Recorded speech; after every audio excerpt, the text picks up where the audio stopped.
There is one other implication that I do think is a big concern, and that is, first, there's American troops on the ground in the region. They're still being kept in Iraq and Syria, and they're basically just targets for Iranian missiles in response to the war in Gaza. Those troops are accomplishing almost nothing, and they're getting injured. And then I'm also concerned by the significant buildup of US forces in the region and the potential for us to actually get drawn into a bigger war. Now, those are things that would have a major impact on US national security. They haven't happened yet, but I do think we also have to consider that risk looking forward.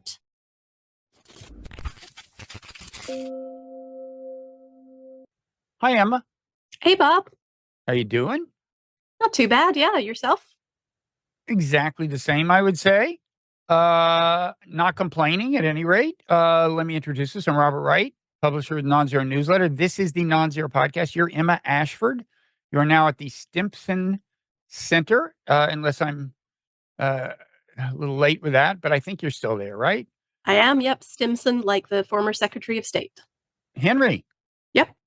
Those were the days.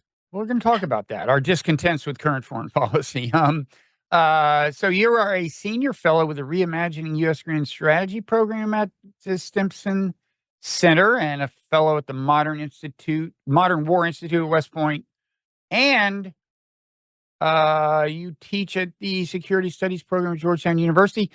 Author of the book Oil, the State and War, the Foreign Policies of Petrostates, and also author of a forthcoming book, I think, that's relevant to our discussion and that we'll talk about.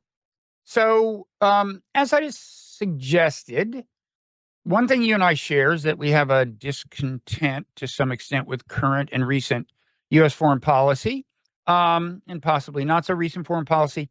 Another thing, relatedly, I guess, is that we both consider ourselves realists in some sense of the term, realism being the name for a school of thought on international relations and foreign policy. However, there are different kinds of realists. For example, probably the most famous realist is John Mearsheimer. I think neither of us considers ourselves exactly the kind of realist he is. We can talk about that. And I have, for my part, I wrote a long piece recently for the Washington Post a few weeks ago on progressive realism. A slightly longer version appeared in my newsletter, the Nonzero newsletter. And the Post was kind enough to give me a lot of real estate, even in the physical newspaper. Sadly for me, and for some other people, somebody tried to assassinate Donald Trump the day before that appeared in the physical newspaper. So Washington was not just awash in discussion of newly proposed foreign policy paradigms. You, anyway, you have a book, I think you finished it up, that's on a variety of realism that you're calling what? Holly, and then the book. So yeah, the book's coming out probably next year from Yale University Press. It's currently called First Among Equals, U.S. Foreign Policy for a Multipolar World. The press might change that at some point. But in the book, it does a couple of things. But one of the things it does, sort of the last half of the book, is a grand strategy proposal for the U.S. And I call it realist internationalism. To be honest, I think there's a fair amount of similarities with what you have postulated as progressive realism, with what others have talked about in the defensive realist space. But for me, it's just a label that I think is useful in helping to understand that you can have a realist foreign policy that's not just about pulling back from the world. It's about engaging in smarter ways. By the way, from now on, I'm going with the Scottish pronunciation of progressive realism. I love the way that sounded. Can you say that again? Progressive realism? Progressive realism. There you go. You've added tremendous stature to the worldview just by saying it that way. I'm as soon as I learned to pronounce it that way, I'm going to stick with that. So I thought, rather than start out with a kind of abstract general discussion of realism and schools of realism, although I want to get to those schools, I thought we could start out with some actual applications. And somebody recently asked me to justify my views on Gaza in realist terms. They were kind of skeptical that I could, I think. I'm not happy about the ongoing war, about American policy that sustains the ongoing war, and so on. And it wasn't obvious to them how how I justify that in realist terms. I think I have an answer, but I'm curious as to what you would say about, well, first of all, what is your position on Gaza? And secondly, to what extent does that kind of clearly flow from realist principles in your view? Look, I think what's happening in Gaza right now is absolutely appalling. I mean, it is absolutely maddening to see the US continuing to support an Israeli attack that is causing so much death and destruction. Um, and a lot of people, I think you're right, would say, well, that doesn't flow from realist principles. Realists are amoral Henry Kissinger types that don't care about ethics, and it's all just what states do. The thing is, I'm appalled by it on a personal level. I don't think it's good for US national interests. But from the point of view of somebody sitting in Tel Aviv or in Jerusalem, I kind of understand why it's happening. And I think that's a really important thing to understand, and something that I think I'm forever trying to drive home with students when I talk about realism is fundamentally a nationalist philosophy, right? It's about national interests. It's about your state. And so that means that, where you sit can change how you think about things. So, realism, I think, explains why the Israelis felt that they had to respond after October 7th. That was, again, an absolutely horrifying event and also a real violation of their sovereignty. But I think realism also does a pretty good job of explaining why Palestinians who've been denied political agency might choose to act that way. And then almost all of that is separated from the question of US interests and why we support Israel. And there you have to start getting into things like the founding of the state of Israel, the domestic politics around Israel. So there's a lot of moving parts, but for me, it doesn't undermine realist principles in any particular way. I don't think. Yeah.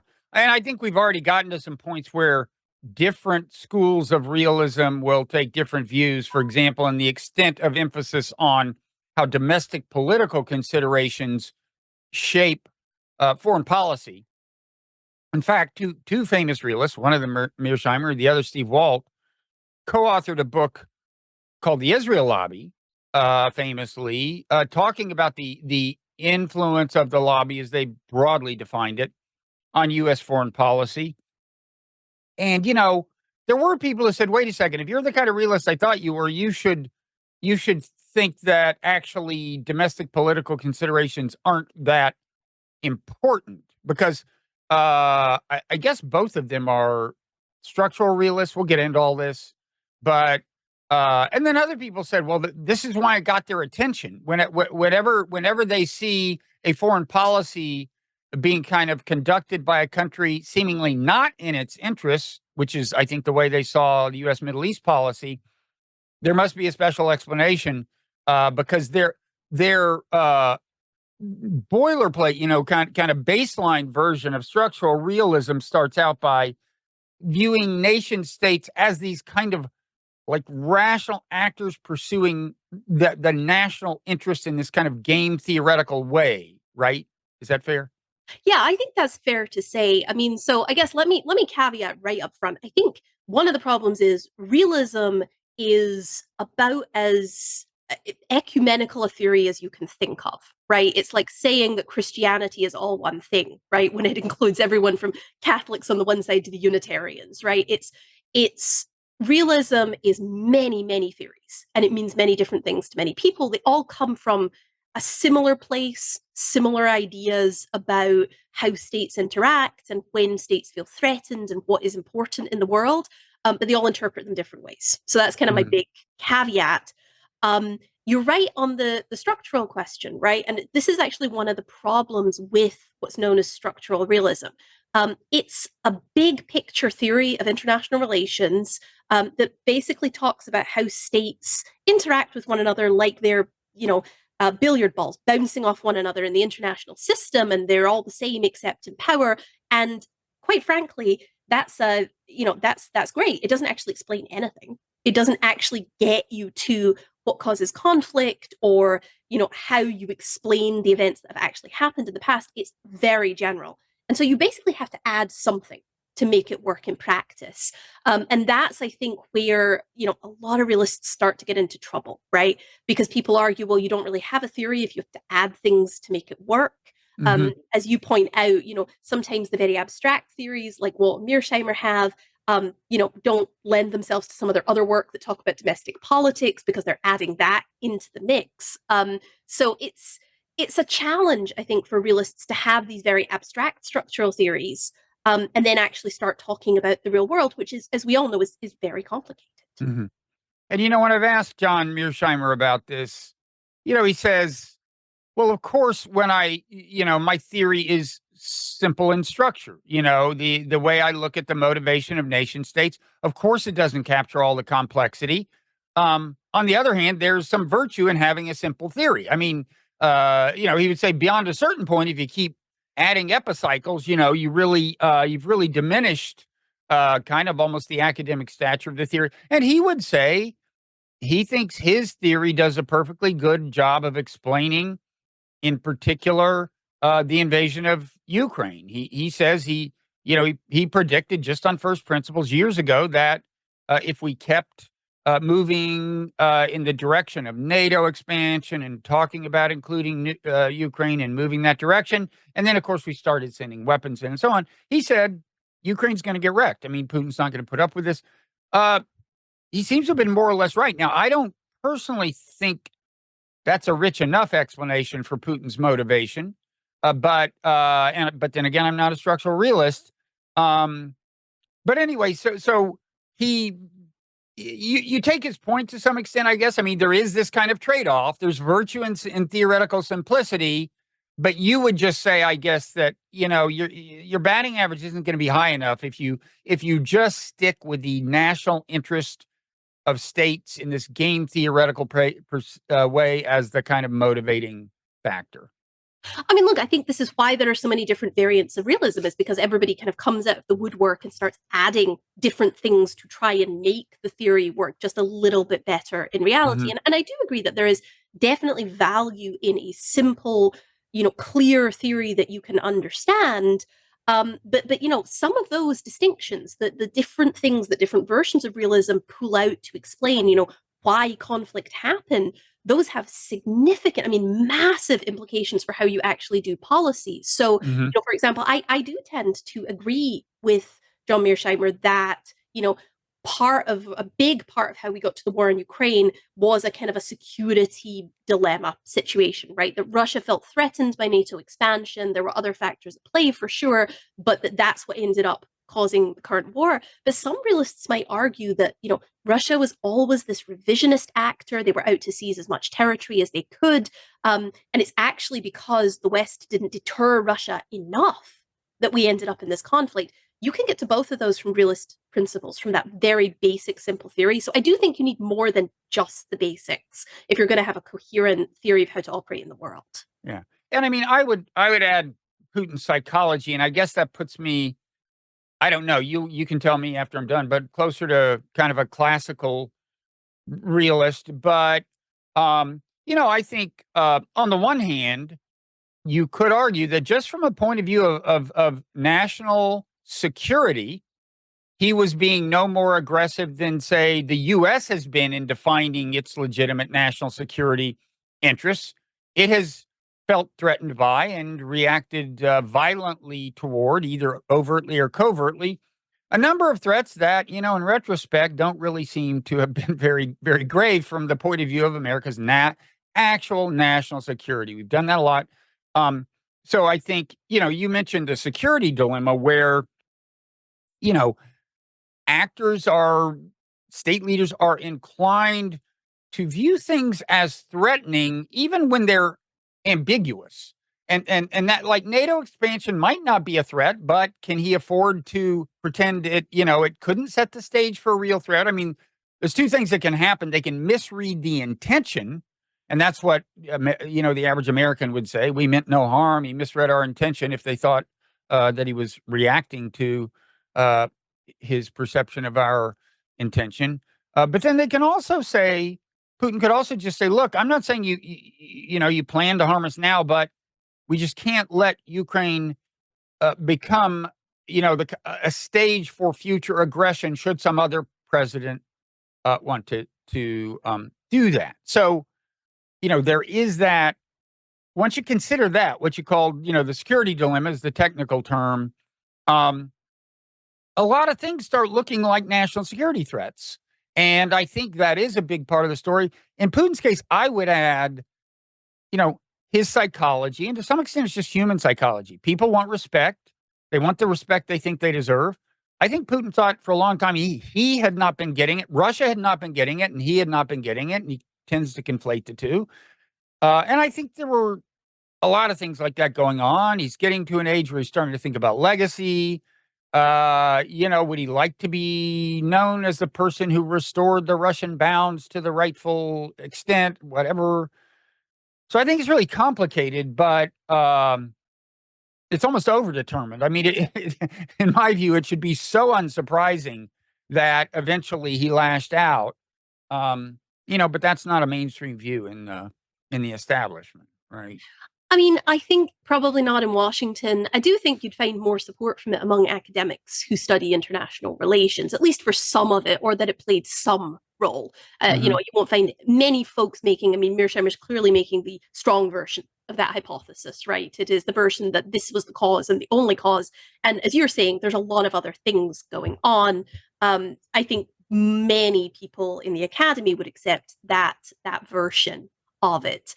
But DC, I think, in the foreign policy establishment, definitely tends to favor, what you might call the kind of approach that offensive realists take, which is this idea that there are lots of states out there in the world. They are revisionists. They are trying to change the status quo. They want to increase their share of the pie, whether that's territorial or international organizations or all of those things, and that the US has to prevent them from doing that. And so Uh-huh. I think that's the predominant view in DC, that the US has to maintain primacy.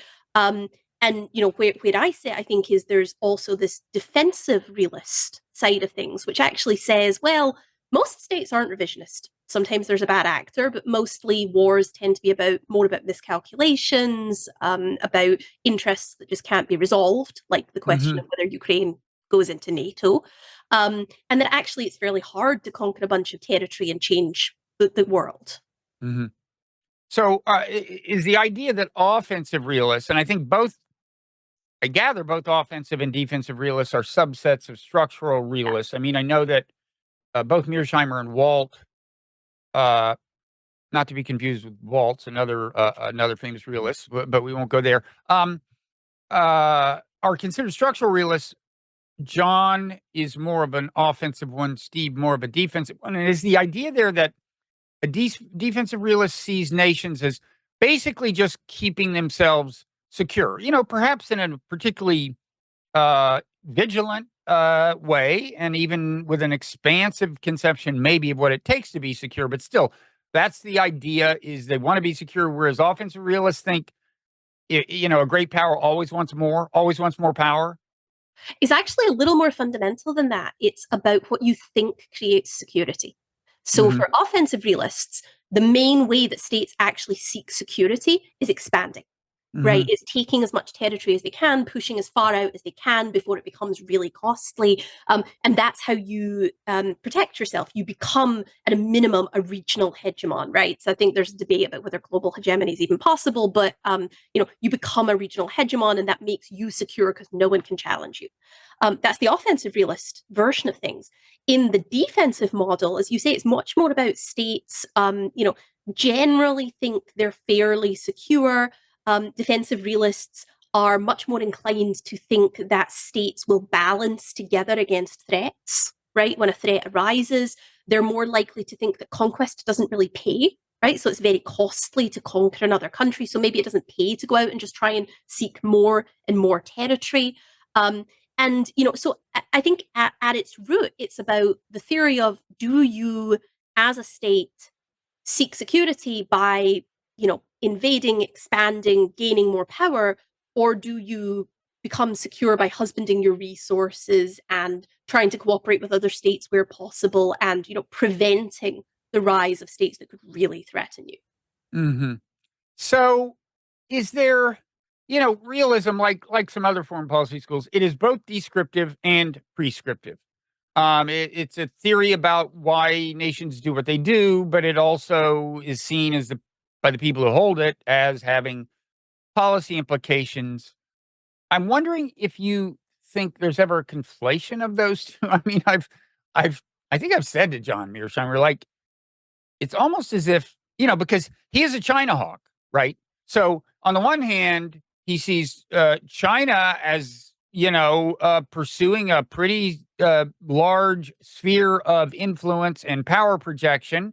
And that's consistent with his theory that a nation would. On the other hand, he thinks that we should similarly uh, pursue, try to maintain a large sphere of influence and power ourselves, I gather. And so he, advocates a pretty hawkish stance toward China. And I've kind of said, like, it's almost like you think the US should be willing to go to war with China because your theory predicts that it would. And like that doesn't make sense to me. So I'm sure that's not exactly what he's thinking. But do you know what I mean about Yeah. I mean, so yeah, one problem I think is that folks' academic work doesn't always necessarily line up with their policy advocacy. And Mhm. I think John is one great example of this, where his own theory might predict something a little different than he's actually advocated. A somewhat more restrained approach, not in Asia, but in the Middle East and elsewhere, than his theory Mhm. might even predict. Um, the other one is that most of these realist theories are descriptive. They're intended to be descriptive. When they become prescriptive, it moves into like grand strategy literature. So things like offshore balancing or selective engagement or primacy, those are taking the principles of realism and applying them and saying, well, this is what the US should do in those situations. But it's not the theory, the descriptive theories, I think, stand on their own. And you are talking about something different fundamentally when you start to get prescriptive. Uh-huh. A lot of people don't see it that way, but to me at least, there is a fairly clear distinction. Okay. And do you want to quickly define offshore balancing? Yeah, sure. So a good way to think about this, so grand strategy, right, is just what a state does to obtain security for itself, right? The plan that policymakers have to get to security. So you can see how it draws directly from those principles that we talked about. Basically, for the US, there's a variety, starting with neo-isolationism at the one end, moving all the way along a spectrum to something along the lines of dominance, empire, trying to run the world, right? Offshore balancing sits closer to the neo-isolationist end of that spectrum, but it is not isolationism. It is the idea that the thing the US mostly needs to do is prevent a regional hegemon from arising in other important regions. So we want to sow dissent in other regions. We want to prevent other countries from getting too powerful and getting to the point where they could challenge us. So the regions typically cited are Europe, Middle East, and Asia. Mhm. So offshore balancing would include, I mean, on the one hand, we would not encroach on China's turf in such a threatening military way that was likely to spark a war if you're an offshore balancer. But you would do things like what? Keep Japan amply armed and keep your aircraft carriers not terribly far away. That's the basic idea. Yeah, so again, there are differences in how far offshore people think you can Hmm. be. But I think the consensus among offshore balancers, and I would count myself as one, is that, Taiwan is kind of an open question because it is so close to China. There's the history, there's the cultural issues, etc. Um, but when you move to Japan, South Korea, you start to get to the point where military conquest of those states, or even, if they decided to turn economically towards China, that would be a significant problem Hmm. for the United States. So you'd want to do something about it. Hmm. So to get back to Gaza, and you said, well, you would one question you'd ask early is the American policy in the interests of America in national security terms? And that probably would strike people as a radical question. I mean, you could not be a realist and still think, well, yeah, that's one of the first questions you should ask about any country's um, foreign policy. At the same time, realists are thought of as having a particularly strong, I guess, adherence to national interest as a guiding light. Now, Gaza is a pretty complicated thing. I mean, the Middle East is a complicated thing. So, do you want to say something about how you go about thinking about whether it's in America's interest and why you wind up being skeptical that it is? Yeah, and I mean, look, the question of what is the national interest, I mean, has already filled thousands of pages. So I'm not going to rehash the entire thing here. Um, I tend to think of it as national interest is something. Does this enhance the security and prosperity of Americans here at home? Right? Hmm. Or does it make them more vulnerable to attack? Or does it undermine their way of life? That kind of thing, right? For me, it's a very core national interest. And from that point of view, I mean, look, I think you can make the argument that the war in Gaza, and in particular America's open support for Israel, that's really the issue. It's not that Israel is doing what it's doing. The issue is that the US is supporting and providing cover for it. I think you can argue that it is undermining US standing in the world. It is almost certainly worsening our relationship with a variety of the Arab states, of Muslim states elsewhere in the world, Indonesia, particularly when you come to talking about things like China. Um, so those are problems for US policy. It is probably making states less likely to support US policy on things like Ukraine sanctions. If you think that's something the US should be doing, that would be a concern to you. Um, Now, I mean, none of this is core national interest stuff, right? I think at the margin, it is probably damaging US standing, and that is bad for us in the long run. Hmm. Um, but it's not something that is so damaging to the national interest that I feel like you have to run out and do something about it. Now, there's plenty of other reasons why, as a matter of personal choice, you might want to do that. Ethical and moral reasons. But I think from the national interest point of view, it's mildly damaging to U.S. Hmm. interests. Yeah, and I would add some kind of domestic uh, ramifications in America. I mean, in general, with wars in the Middle East, there has been the question of whether they foment homegrown terrorism, and there certainly have been a number of examples of mass terrorism, casualty terrorism in the U.S. over the last 25 years, where the people who perpetrated them said it's because you're bombing Muslim countries or something. Obviously, you could see this kind of blowback as a result of Gaza.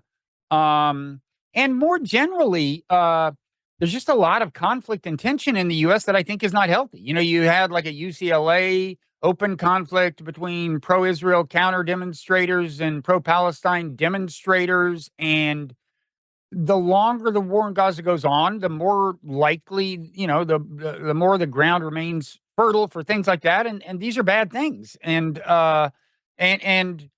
um, so I guess I'd go pretty far in looking at the consequences of Gaza. Now, there's also, I mean, there are also the moral considerations, uh, but uh, strictly speaking, I think people are right that you wouldn't expect realists to cite those first and foremost. I mean, you may, it does trouble my conscience that my tax dollars are going to, contributing to the death of so many people in Gaza. Um, but I also just think it's not smart policy, and I guess that's the realist part. I mean, look, there is one other implication that I do think is a big concern, and that is, first there's American troops on the ground in the region. They're still being kept in Iraq and Syria, and they're basically just targets for Iranian missiles in response to the war in Gaza. Right? Those troops are Hmm. are accomplishing almost nothing, and they're getting injured. Most recently, a couple of weeks ago. So that's a concern to me. And then I'm also concerned by the significant buildup of US forces in the region and the potential for us to actually get drawn into a bigger war. Now, those are things Right. that would have a major impact on US national security. They haven't happened yet. But I do think we also have to consider that risk looking forward. Yeah, especially at this moment. I mean, it's not impossible in between the type we tape this and the time it airs that something that Iran will have retaliated for the Hania assassination, as many people think it will, and we'll see what happens after that. Um, so, are you in terms of the So more broadly, I guess you could say we're part of the restrainer community, kind of, in the sense that we would like to see more restraint in the use of military force by the U.S. and so on. Um, have you seen much? Do you feel that any part of your perspective, whether it's realism, restraint, whatever, has been gaining ground in DC over the last, I don't know, 5, 8 years? I mean, I think so. I think certainly the notion that we were overextended in the Middle East and, that the US wasn't benefiting from wars of regime change, all of that kind of stuff, the war on terror. I think that has gained ground substantially to the point where even mainstream analysts on these issues were writing articles. There was an article I guess almost 4 or 5 years ago at this point, from Tamara Kaufman-Wittes and Mara Karlin, both of whom are now high up in the Biden administration, right, arguing that the the US should get out of the regime change business. So that has gained some ground. Hmm. I think the idea that the US is overstretched in general is also gaining some ground. Now, these may be gaining ground with different constituencies, right? I think pushing back on the war on terror was very popular with progressives. I think the idea that the US needs to focus less on Europe and more on Asia is much more popular with Republicans and Republican hawks, right? But Hmm. again, I think both of those are realist worldviews that, in some ways, have become a part of the mainstream conversation where they weren't, I mean, I started working in DC about 9 years ago or so, and they were not part of the mainstream at that time. Hmm. Yeah, the on regime change. So when I wrote this progressive realist piece, um, I started pretty high up in the piece. I asserted that there was a something that all realists pretty much tended to share, and it's not as easy to find things they all share as you might think because of the diversity we've alluded to, the diversity of thought within realism broadly. But I said, and I really think this is something that continues to distinguish realists from kind of the foreign policy establishment. I said the idea is you take nations as they are. In other words, it isn't your business, or it isn't wise strategy to make it your business to try to reform countries internally, and you should focus on their behavior toward other countries, their behavior in the international arena. That's what you want to hold them accountable for. Now, certain parts of this are starting to, as you said, gain some support, like maybe regime change is not a great idea. Uh, but I was speaking more broadly about, even uh, human rights policy. My argument was most of the things we do to address human rights issues in other countries either have no net effect or make things worse. I would put almost all our economic sanctions in the basket of making things worse for the people we claim we're going to help. There are also milder forms of democracy promotion than regime change, but things that are kind of perceived as threatening, like what we think of as funding civil society NGOs in Ukraine. Putin sees as, you're mobilizing for a coup, which happened in 2014. That's the way he sees it. And um, so, first of all, do you agree that although I don't know to what extent, if any, like you take nations as they are, you focus on external behavior, not their internal conditions, to the extent that you try to modify their behavior. Um, is that an explicit part of realist doctrine? Because I do think it's like a de facto unifying theme, right? I mean, look, I think there's a lot of things that differentiate realism from other theories or other approaches to international relations like liberalism or constructivism. But to me, the most important one is realists basically try to handle the world as it is, right? Right. Your strategy is about managing the world because anarchy is a persistent condition in the international system, and you basically just have to learn to live with it, right? Liberalism, constructivism, all of these, liberal institutionalism, they're all about transformation. They're about overcoming the state of anarchy in the international system. They're about countries learning to cooperate, coming together in international institutions, international human rights law, countries, interfering or, intervening in the internal affairs of others to, protect citizens, right? They're all theories of transformation. And one of the things that I actually argue in this book that I have forthcoming is that we basically tried a grab bag of theories of transformation in the aftermath of the end of the Cold War, right? 90s, 2000s, and today. Things like, right, regime change, democratization, democracy promotion, that's one of them. But we also tried things like the responsibility to protect. We tried things like economically integrating with China in the hopes that China would become a responsible stakeholder, right? So if we gave China opportunities, then they wouldn't rise and become a threat to us. And we tried primacy, right? We tried creating the conditions or shaping the international system so that we always stayed on top because it would be benign hegemony. No one would ever push back against the US and we could sustain that forever, right? Those are all really transformative. And I think, the primacy one, there are some realists that argue that, but for the most part, realists would argue that you can't achieve any of those. Yeah. So there's a lot there. And I should say that on the international cooperation thing, I mean, one distinctive thing about progressive realism is the idea that we do need a lot of international cooperation.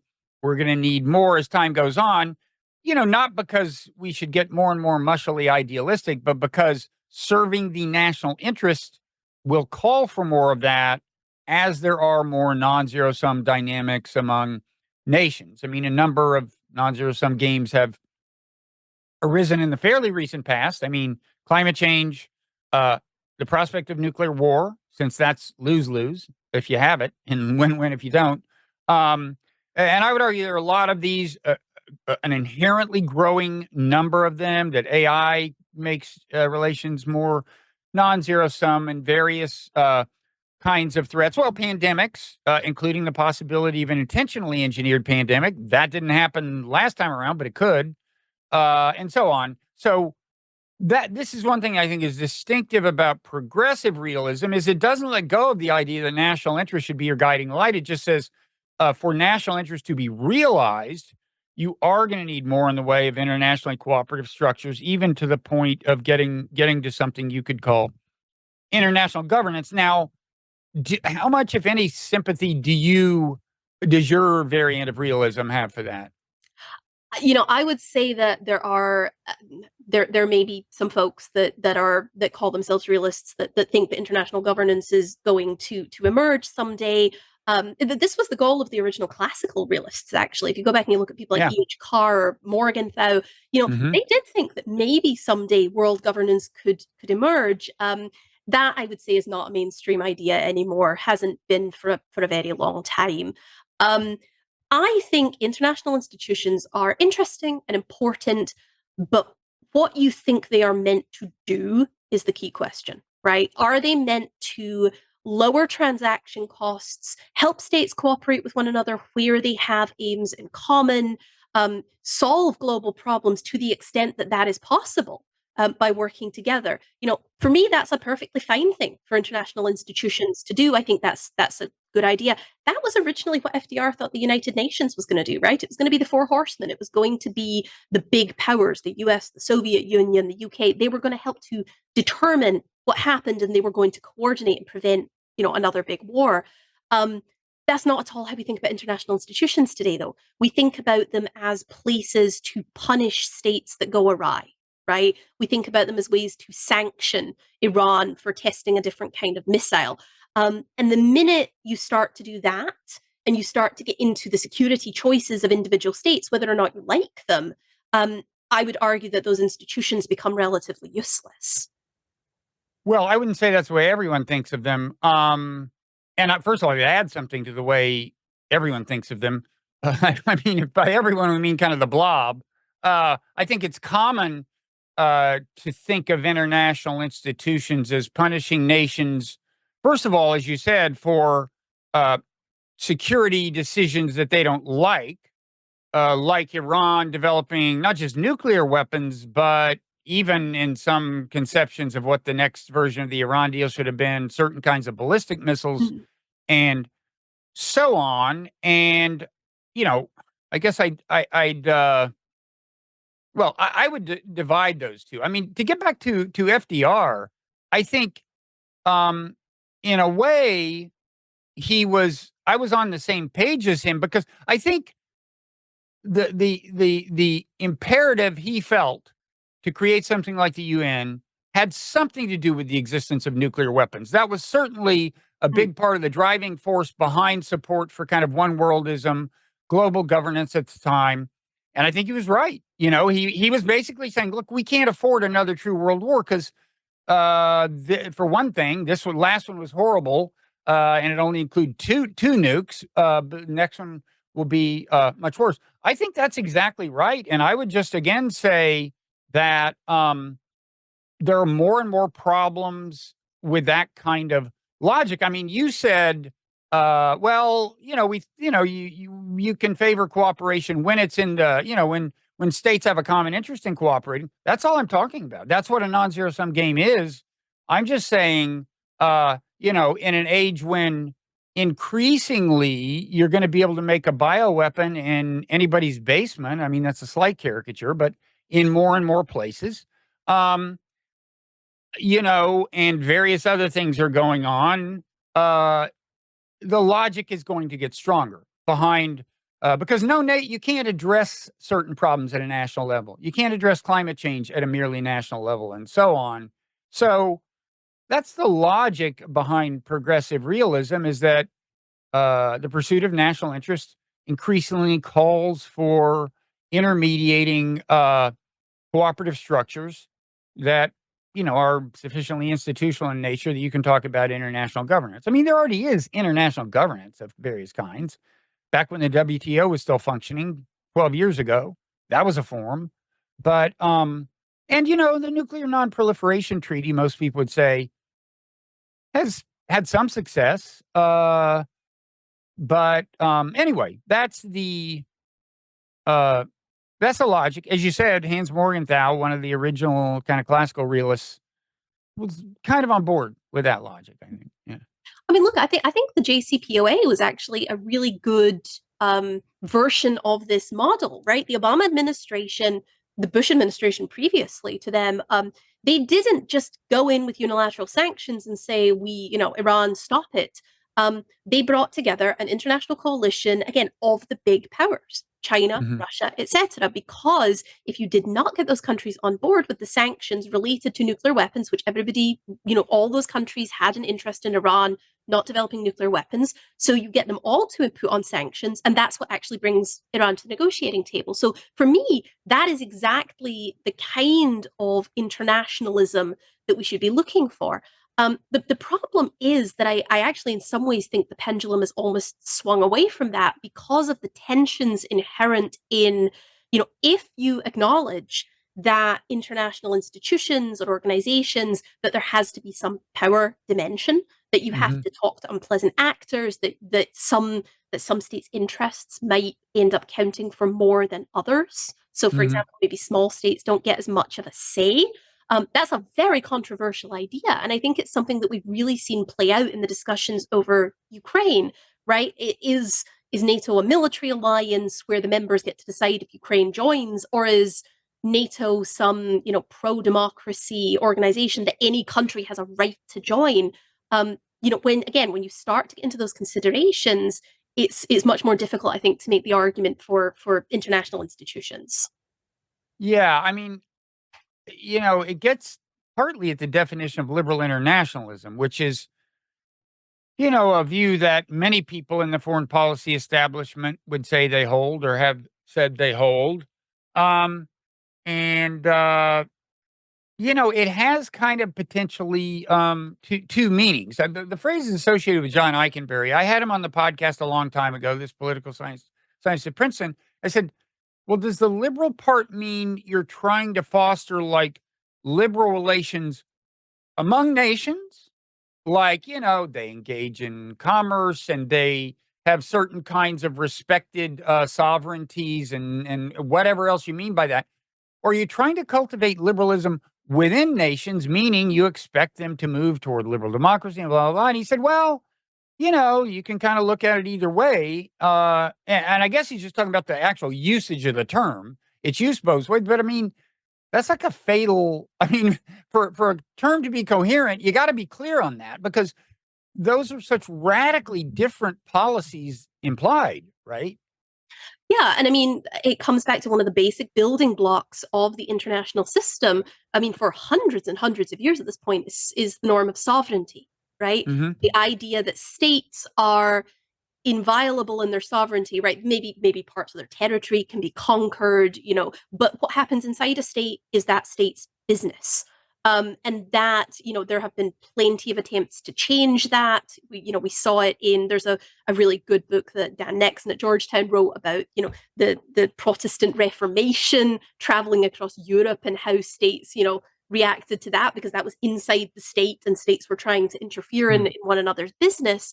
And you could see the same thing today with kind of liberal values or democratic values, but those are in tension, right? Very much so. You cannot have a grand strategy that is about spreading liberalism while simultaneously respecting the norm of sovereignty. And if you don't respect the norm of sovereignty as a state, then other states will take steps to react to that. So again, that is why I think these transformational notions are just so fundamentally opposed to realist theories of how states interact, because you're almost asking for a response. Yeah, although I would say the UN originally, if you're considering that a transformational approach, was much more about the external conduct of states and much more respectful of sovereignty. That was almost the building block of the UN Charter. Yeah, no, I Nations think are sovereign, and the one thing you can't do is attack them because they're sovereign. And if you attack them, the rest of the world should gang up against you. That was the idea. Now, as you said, international law has evolved is in some cases in ways that I don't think is healthy because it is so much in tension with the bedrock principle of maintaining peace and order. You mentioned right to protect, or responsibility to protect this that which was invoked in the Libya intervention, and that's just a good example of a kind of slippery slope. Very well intentioned. It even had legal authority in the sense that the Security Council supported the intervention, but before you knew it, it had gone beyond protecting these civilians in a particular Libyan city and was about regime change. I mean, Um, I think responsibility to protect is actually kind of a great example of, the ways in which, as you say, the United Nations was very power politics driven during the mhm. Cold War. And that's because there was power politics to constrain it. It's the post-Cold War period where we see this start to develop. And in the book, I actually trace responsibility to protect from its origins, which is actually in the Balkans in the 1990s. The UN comes in and basically says, "Oh yeah, we're going to, we're going to protect civilians in the Balkans," and then you get a variety of massacres at Sarajevo, for example, because the UN didn't actually have the power to prevent those things from happening on the ground. The lesson a lot of policymakers took away from it was we just have to apply, more force, more power, and then that law will be binding. And so what you see, I think, over time is, the UN shifts away from, as you say, sovereignty really matters, to talking about the responsibility to protect, about Kofi Annan talking in the early 2000s about, how we have fundamentally redefined sovereignty to be about the person rather than about the state. And so, I mean, again, I think just a very transformational period over the last 3 decades. And the UN is perhaps going back to where it was because power politics is re-emerging. But for the last couple of decades, it's been quite a different beast. Mhm. Yeah, I got to put in a good word for George H.W. Bush. His right after the Cold War, he put the UN Security Council to actually the kind of use it was designed for. There was transborder aggression. Saddam Hussein invaded Kuwait, and Bush went to the Security Council and got the authorization to roll back the invasion. That's the way it's supposed to work. Now, later things got more complicated. The Bosnia intervention, well, we can get into all this. There's Bosnia, and then there's Kosovo, and there's a lot of different features they have, including one being authorized by the Security Council, one not. But I should say first that we're approaching the point where we traditionally move into what's called overtime, which is a part of the conversation available to members of the Nonzero newsletter. Um, if you want to become a paid subscriber and thus qualify for listening to the rest of the conversation and setting up a podcast feed that always entitles you to that automatically, feel free to Google Nonzero and Substack. I like to think we're doing good work that deserves support. But before we move into overtime, Emma, I wanted to give you a chance to say anything you want to say by wrapping up or by clarification. Also, say a little if you want to say any more about this book that's coming out. Now, did you say what the term is for realism in that? You're calling that is I'm advocating a grand strategy of what I'm calling realist internationalism. So internationalism. that would fit with those things like offshore Yeah. balancing or selective engagement, right? And it's drawn from defensive realist principles. Um, but yeah, no, the book, I do a couple of things. First, like I said, I sort of look at these transformational approaches to foreign policy of the last 30 years. I talk a little about why that's making foreign policy debate in Washington shift.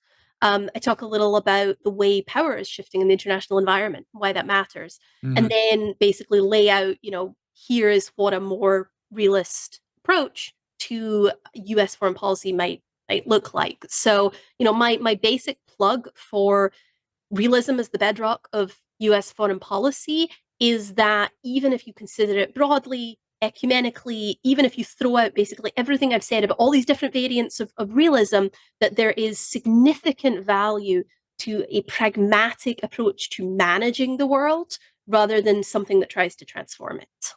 Okay. And is there where should people go to find your work? First of all, you're on Twitter and you had like a funny tweet about using it was a video, I won't try to describe it, but interpretive dance to illustrate the attempt to pivot to Asia. You gotta that was your tweet, right? It was, yeah, it was Yeah. the break dancer at the Olympics. Yeah. Really Yeah. terrible one. It was very funny. Is there other and then I guess at the Stimson they can go to the Stimson Center website to track down some of your work, but anything in particular you've written lately or Yeah, so I'm on Substack, so people can find me there. It's not a regular publication, but I get something out maybe once a month or so. It's called What Is to Be Done, so that's a good place for mm, folks to find mm. me. I've been looking for the answer to that question. Now I know where to find it. Um, okay. So, again, um, if you want to stay with us for the rest of the conversation, there's a way to do that. Google Nonzero newsletter on Substack and become a member. In any event, thanks to people who've stuck with us this far. And now we are heading into overtime.